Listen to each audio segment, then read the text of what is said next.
Alors cette semaine, petite vidéo sur ma princesse Disney préférée, Cendrillon. Avant tout, est-ce que ça va? Est-ce que tu as passé une bonne semaine?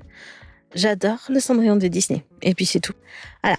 Parce que Cendrillon à la base, c'était pas un truc gentil, mais c'était plutôt un truc hardcore qui aurait pu être une production Blumhouse, si Blumhouse existait depuis grave longtemps. Alors, on trouve la première version de cette version de l'histoire d'une chaussure qui unit deux êtres. Là, je me rends compte que c'est un truc plutôt fétichiste parce que les textes parlent à chaque fois de sandales ou de chaussures qui ont des proportions de ouf, mais personne ne parle de l'odeur de ces chaussures. Et je crois que je m'éparpille. Et cette première version est l'histoire de Rhodopis où un aigle kleptomane, mais pas trop, pique la sandale de Rhodopis et la jette sur un roi. Et lui voit la chaussure, fait waouh, il trouve la fille et l'épouse. Et cette histoire a eu plusieurs versions au fil du temps, jusqu'à que Brim et Perrault font le buzz avec la story de Cendrillon. La version de Grimm est digne d'un film d'horreur avec de la mutilation et tout, et la version de Perrault est un peu plus soft. Et c'est sur cette version qu'est basée la Cendrillon de Disney. Même si je n'aime pas beaucoup ce concept d'une femme qui sort de sa misère grâce au prince charmant, j'y vois des subtilités qui rendent cette Cendrillon unique et tellement adorable. Cendrillon dans ce dessin animé est une femme qui se retrouve avec une belle-mère car son père s'est dit que sa fille aurait bien besoin d'une figure maternelle. Et le père se loupe de ouf dans son choix parce que, je suis désolée, mais Madame de Trémène, elle m'inspire pas du tout confiance. Moi, je la vois pour la première fois, cette dame, je me dis clairement, c'est le genre à péter plus haut que son popotin et que c'est clairement le genre de meuf qui ira loin dans Secret Story tellement elle a la tête d'une conspiratrice.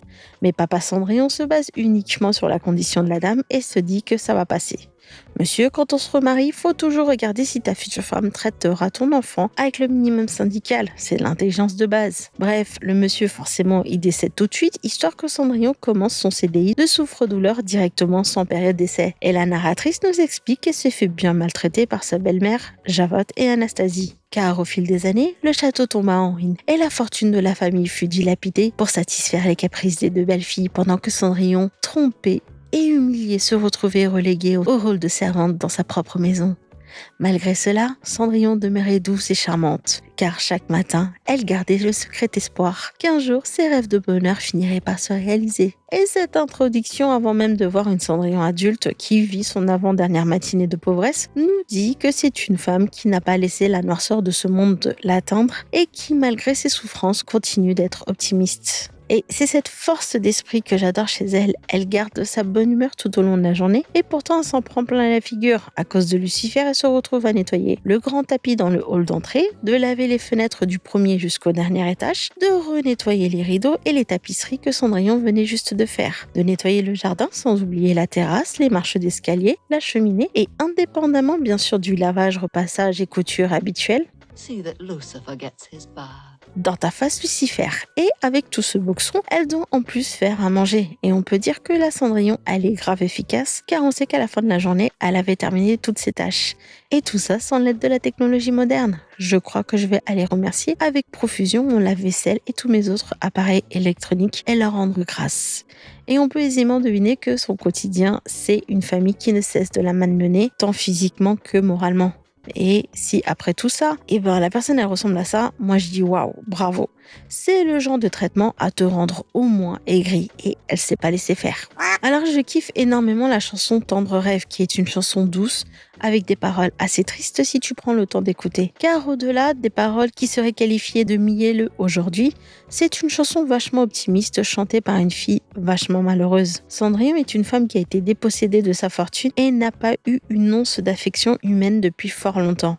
C'est dommage car le refrain français est mis l'accent sur l'amour car elle chante « Même si ton cœur a l'âme en peine, il faut y croire quand même, le rêve d'une vie c'est l'amour ». Et ça a été interprété par beaucoup comme l'amour love love avec un mec. Alors que si on se penche sur la version anglaise, c'est vraiment l'espoir qui est mis en avant car elle chante bien « Have a face in your dream and a sunny day your rainbow will come smiling through. No matter of you treat is grieving, if you keep on believing, the dream that you wish will come true. » Et du coup, ça peut se traduire en « et foi en tes rêves et un jour ton arc-en-ciel apparaîtra en souriant. Peu importe à quel point ton cœur est en peine, si tu continues de croire, le rêve que tu souhaites se réalisera. » Et la version anglaise parle vraiment de foi et d'espoir. Et on ne sait pas exactement quel est son rêve, car elle le dit dès le début, qu'elle ne peut pas partager le beau rêve qu'elle a fait, car si elle le dit, ce rêve ne se réalisera pas. Et autant la VO a réussi à garder la part de mystère, autant la VF a simplifié en disant que le rêve d'une vie c'est l'amour. Et ça se trouve, Cendrillon, elle a juste rêvé que sa famille se casse pendant 10 jours pour lui laisser la possibilité de souffler tranquillement au bord de la fontaine, ou elle a peut-être rêvé qu'elle a vu les 2 derniers opus de Demon Slayer en avant-première. Mais ça, on sait jamais. Et c'est là que je passe directement au nœud de ce point en particulier. Lorsque l'invitation au bal arrive, Cendrillon est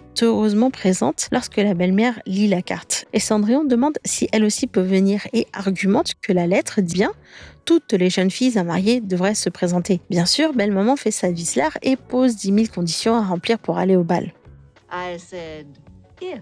Vraiment vicelard cette dame, moche à l'extérieur et moche à l'intérieur. Et Cendrillon, malgré toute sa bonne volonté, ne peut remplir toutes les conditions, car même si elle finit toutes les tâches ménagères, encore une fois Cendrillon, tu gères de ouf. Eh ben, elle n'a pas de robe à se mettre, et c'est sans compter sur l'aide des adorables souris et autres animaux que Cendrillon a recueillis. Eh ben, ils avaient réussi à remodeler la robe de feu sa mère et en ont fait une très belle robe. Franchement, le résultat, il claque. Non mais regarde-moi le talent de ces souris, c'est impressionnant. Et là, en deux, Cendrillon, elle a dû prendre une douche, elle s'est changée et elle part les rejoindre. Et forcément, ces rageuses font ce qu'elles font de mieux, détruire les belles choses autour d'elle. Et la robe de Cendrillon se transforme en haillon. Et c'est là que Cendrillon atteint son point de rupture parce qu'elle se met à pleurer. Et c'est là que Marraine Lafay, qui n'a rien glandé pendant tout ce temps, décide de pointer son bout de nez et lui fait un joli cadeau, un aller-retour avec la totale, carrosse, cheval, cocher et un relooking complet avec l'une des plus belles robes de tout le Princess Verse. Et là, elle va kiffer sa life en passant la plus belle soirée de sa vie. Et Cendrillon, à la lecture de cette invitation, elle ne souhaitait qu'une chose, aller faire la fête, histoire d'échapper momentanément de sa vie pourrie, alors que le reste de sa famille n'avait qu'un seul but, mettre la main sur le prince. Probablement comme le reste du royaume, je dirais. Alors il y a quelque chose de très beau dans la rencontre entre le prince et Cendrillon. Le prince y joue le jeu de son père qu'il doit probablement adorer parce que dans la scène de présentation de toutes les jeunes filles à marier, il fait son boulot tout en regardant son père avec une certaine ironie. Et il avait probablement décidé de faire plaisir à son père et passer cette soirée en jouant son rôle de prince alors qu'il n'avait clairement pas envie de se trouver quelqu'un. Et là, il y a une jeune femme qui lui tape dans l'œil car il oublie carrément où il est et tout le protocole dû à cette soirée. Et là, il lâche tout et il court vers Cendrillon et lui propose directement de danser avec lui. Et s'ensuit une valse qui se transforme en soirée magique car avec le power move que Cendrillon fait sans le vouloir en le lâchant out of nowhere, le prince ne veut qu'une chose, la retrouver pour l'épouser. Et Cendrillon de son côté accepte l'invitation de cet inconnu et passe une soirée magique où elle tombe follement et éperdument amoureux d'un homme dont elle ne connaît rien. Et c'est ce que j'adore dans ce Disney, c'est que Cendrillon n'est pas partie au bal pour se trouver un mec. Et pourtant, contre toute attente, elle a trouvé quelque chose qu'elle n'aurait jamais imaginé de toute sa vie, le grand amour. Et le plus beau dans l'histoire, c'est qu'elle réalise que cet homme n'est personne d'autre que le prince lui-même. Et quand elle le réalise, elle est heureuse tout simplement, mais n'a aucun sentiment que je ne qualifierais de négatif, comme la fierté d'avoir attiré l'attention du prince, soit la plus haute figure du pays, ou la cupidité parce qu'elle va devenir riche et avoir une position d'autorité. Non, elle est tout simplement heureuse à l'idée d'être là, quand le duc se présentera et pouvoir aller le rencontrer. Et malheureusement, dans sa naïveté, elle ne verra pas sa belle-mère verrouiller la porte de sa chambre. Mais je trouve que leur histoire d'amour est belle et magique. Cliquer autant dès le premier regard avec une alchimie de dingue, en ayant la confiance que ça va durer jusqu'à leur vieillage. C'est sûr que ça tient du conte de fées, mais ça m'empêche pas de kiffer un max leur histoire. Alors oui, toutes ces raisons font que j'ai beaucoup d'affection pour cette version de Disney où Cendrillon, c'est une belle âme qui ne se laisse pas happer par la noirceur de ce monde et qui est récompensée par les scénaristes avec l'amour et une vie heureuse où elle sera traitée avec respect et où elle n'aura plus de ménage à faire et sera adorée par sa famille et son peuple. Parce que Cendrillon a les qualités humaines pour être une princesse, bonté, gentillesse et un optimisme à toute épreuve. Bref, une femme aussi belle à l'extérieur qu'à l'intérieur. Et c'est vrai qu'à un moment, Cendrillon est devenue un peu la personne à abattre, car on l'a, je trouve injustement, réduit à une fille qui n'attendait que le prince charmant pour pouvoir sortir de sa vie horrible. Mais Cendrillon, quand elle a vu la possibilité d'aller au bal, c'est pas pour aller twerker devant le prince histoire qu'il tombe sous son charme et décide de l'épouser sur place. Non,